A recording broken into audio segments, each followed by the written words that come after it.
Programa Fora da Curva, jornalismo, crítica e diversidade.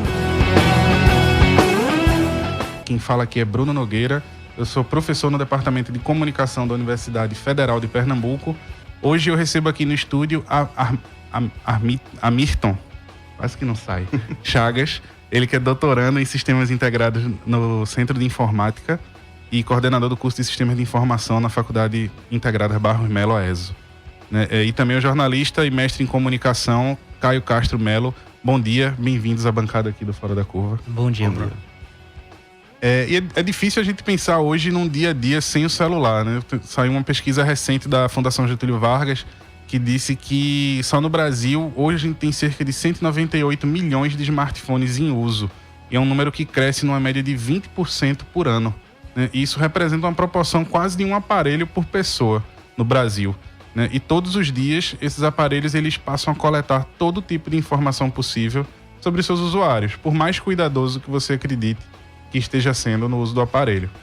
E isso acontece porque a gente está vivendo oficialmente um modelo que a gente chama de capitalismo de vigilância, né? Onde coletar e vender informações sobre os nossos hábitos, gostos e relações sustenta empresas como o Google, que é o maior grupo de mídia hoje no mundo, e também o Facebook, né? Ô Caio, e pensando a forma que as pessoas usam as redes sociais hoje para se posicionar politicamente, né?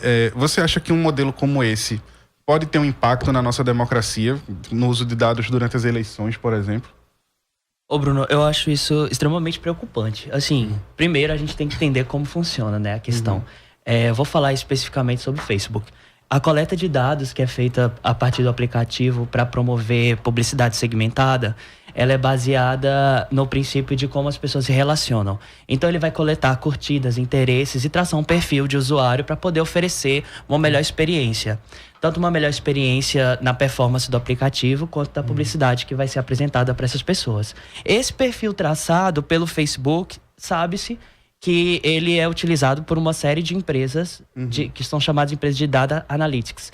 Mas fins também eleitoreiros, por exemplo, e aí a gente já tem casos, por exemplo, que estão sendo investigados em relação à eleição do Donald Trump nos Estados Unidos e outros casos do uso, do conhecimento que você tem, que as pessoas fazem do Facebook para poder atingir o público oferecendo políticas que são esperadas por esse público.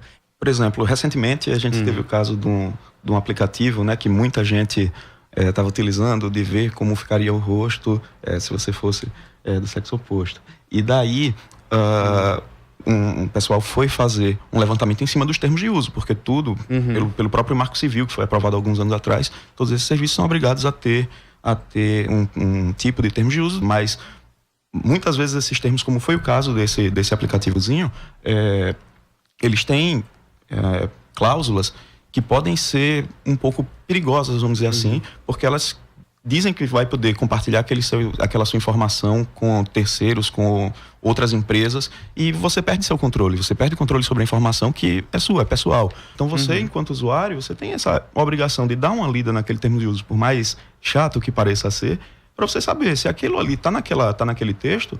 Existe um risco, porque alguém ia colocar aquilo se não está com a intenção de usar. Tem uma questão que eu acho que a gente precisa também deslocar um pouco a responsabilidade do usuário para a responsabilidade das empresas, sabe? Então, não é uma questão simplesmente assim, eu sei, quando eu instalo o WhatsApp, ele me pergunta, posso ter acesso à sua câmera? Posso ter acesso ao seu microfone? Só que nos termos de uso, além de ser extremamente longo e não ter muitas normas para regulamentar a forma como eles são apresentados ao público, para poder facilitar o entendimento, ele não deixa claro, por exemplo, quando esse microfone será acionado pelo aplicativo. Eu vejo essa questão muito mais pelo lado de buscar políticas de privacidade de dados, sabe? De um controle por forma governamental mesmo, por via de lei, para a gente ter segurança no uso dos aplicativos, do que só na responsabilidade de quem aceita, sabe? Muitos de nós usamos aqueles assistentes como o do Google, que você fala OK Google e o telefone vai e aparece, agora você falou OK Google, eu vou estar escutando e gravando. Mas para ele ouvir o OK Google, o microfone estava ligado o tempo todo. Exato. E essa transparência do Google, na verdade, não é nem bondade da empresa, né? É questão constitucional que os dados, eles Não podem ser guardados assim. E as pessoas que têm dados guardados têm direito à transparência. É interessante observar uma certa controvérsia que a gente vive hoje, né? Se a gente pensar que, enquanto os nossos dados têm sido privatizados, grandes empresas e o próprio governo têm se blindado cada vez mais, né, em relação à transparência. O El País alertou recentemente que desde novembro que o portal da transparência no Brasil não é atualizado.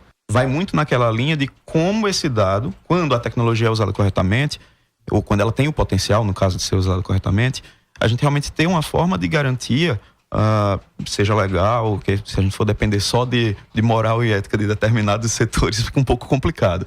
Mas uma garantia de que esses dados que a gente está fornecendo e que estão sendo coletados de nós, eles não estão sendo usados de uma forma, não vão ser usados de uma forma a nos prejudicar.